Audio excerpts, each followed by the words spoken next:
रूस यूक्रेन के बीच बने तनाव पर एक बड़ा अपडेट आया है। रूस यूक्रेन के साथ शांति के लिए तैयार है, लेकिन अपने लक्ष्य हासिल करना उसकी प्राथमिकता है। ये बात क्रेमलिन के प्रवक्ता दिमित्री पेस्कोव ने रविवार को कही। ये बयान उस वक्त आया जब अमेरिकी राष्ट्रपति डोनाल्ड ट्रंप ने रूस को 50 दिन की समय सीमा दी है और वो संघर्ष विराम पर सहमत हो जाएं, वरना उसे और कड़े प्रतिबंधों का सामना करना पड़ेगा। पेस्कोव और अन्य रूसी अधिकारी पहले भी यूक्रेन और पश्चिमी देशों के इस आरोप को खारिज कर चुके हैं कि रूस जानबूझकर शांति वार्ता में देरी कर रहा है।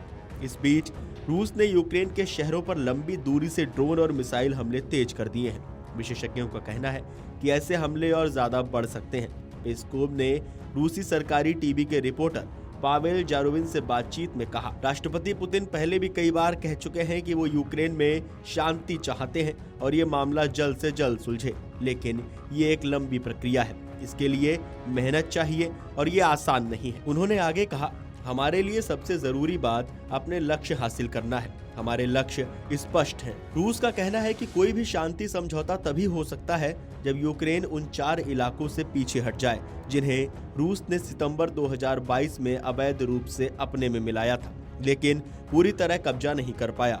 इसके अलावा रूस चाहता है कि यूक्रेन नेटो में शामिल होने की अपनी कोशिश छोड़े और अपनी सेना की ताकत सीमित करे। यूक्रेन और उसके पश्चिमी सहयोगी इन मांगों को खारिज कर चुके हैं। 14 जुलाई को राष्ट्रपति ट्रंप ने रूस को चेतावनी दी थी कि अगर 50 दिन में शांति समझौता नहीं होता है तो अमेरिका रूस पर भारी टैरिफ लगाएगा। ट्रंप ने साथ ही ये भी कहा कि अमेरिका यूक्रेन को हथियार भेजने की प्रक्रिया को फिर से तेज करेगा। इससे पहले रूस और यूक्रेन के बीच इस्तांबुल में कई दौर की वार्ता हो चुकी है, जिनमें कुछ कैदियों की अदला बदली तो हुई, लेकिन संघर्ष विराम पर कोई ठोस प्रगति नहीं हुई। ट्रंप ने कहा था कि रूस नहीं मानेगा तो अमेरिका रूस के व्यवहारिक साझेदारों को निशाना बनाकर उसे वैश्विक स्तर पर अलग थलग कर देगा। उन्होंने ये भी दावा दिया कि यूरोपीय देश अब अमेरिका से अरबों डॉलर के हथियार खरीदेंगे ताकि वहां के हथियार भंडार को फिर से भरा जा सके।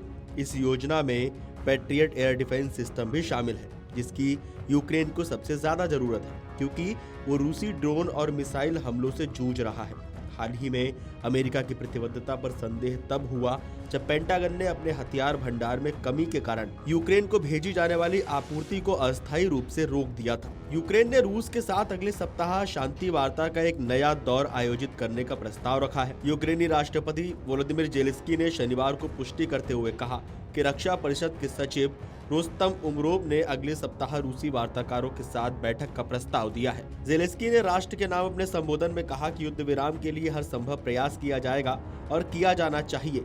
रूसी पक्ष को वार्ता से बचना बंद करना चाहिए। यूक्रेन के नेता ने पुतिन के साथ आमने सामने बैठकर बातचीत करने की अपनी तत्परता भी दोहराई। उन्होंने कहा, वास्तविक शांति सुनिश्चित करने के लिए दोनों देशों के बीच एक बैठक जरूरी है। हालांकि इस प्रस्ताव पर रूस की ओर से तत्काल कोई प्रतिक्रिया नहीं आई है।